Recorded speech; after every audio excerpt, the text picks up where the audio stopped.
Wednesday morning, August 9th, 4Ps edition. We're going to try and go as quickly through these 4Ps as possible today.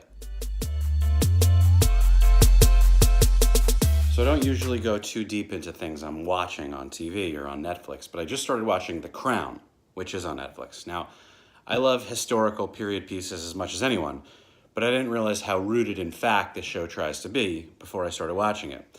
If anything, it's given me greater sympathy for Queen Elizabeth, someone who I didn't really know that much about, and just the entire royal family.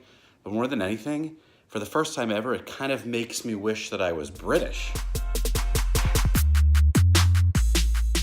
I was asked recently what the difference is between social media versus social marketing.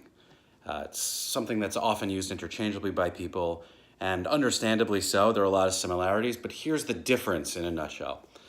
Social media is any content designed with a native aesthetic to be consumed on a specific social site, whereas social marketing is actually rare. It's designed to carry a brand from person to person via interpersonal relationships. A couple of years ago, I read a book called Willpower. I don't remember the name of the author. I can Google it and put it in the captions below. But as I've gotten older, and as my kids are getting older, I've been thinking more and more about this book again.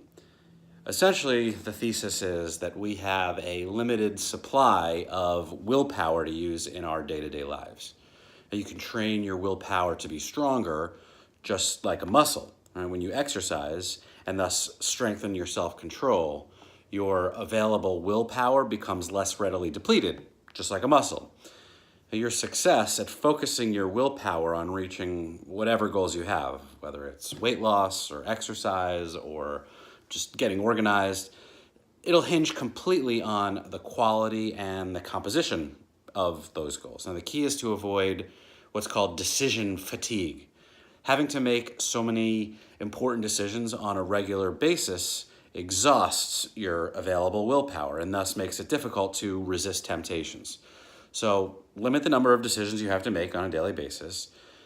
Forget about self-esteem and work on self-control. The current political landscape has become so polarized that each side literally thinks the other one is crazy, like mentally ill. I don't love the term crazy, but it's a useful idea in this context. So this past weekend I was talking with a friend of mine who's a psychiatrist who gave me some tips on how you might deal with someone like this. Now, the key to dealing with crazy people, instead of arguing with them, is to first identify their MO, like what is the modus operandi of the person's craziness. You can actually avoid fruitless, frustrating power struggles by cooperating with a crazy person instead of trying to overcome their brash tactics. So step one, let the crazy person think that they're in charge. If you let him or her have the control that they seek, they'll be less motivated to continue acting crazily. Number two, apologize. Now, this is hard for people like me, certainly, but remain empathetic and try to preempt a crazy tirade by saying the angry things that the crazy person might want to throw at you first. Beating the crazy person to the verbal punch, in essence, undercuts his or her need to be aggressive and allows you both to move on, potentially. And step three was establish clear boundaries with crazy people. No matter how crazy someone appears to be, part of that person is probably still sane.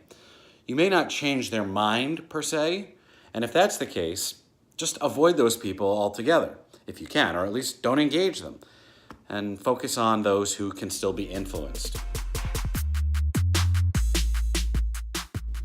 See you Friday.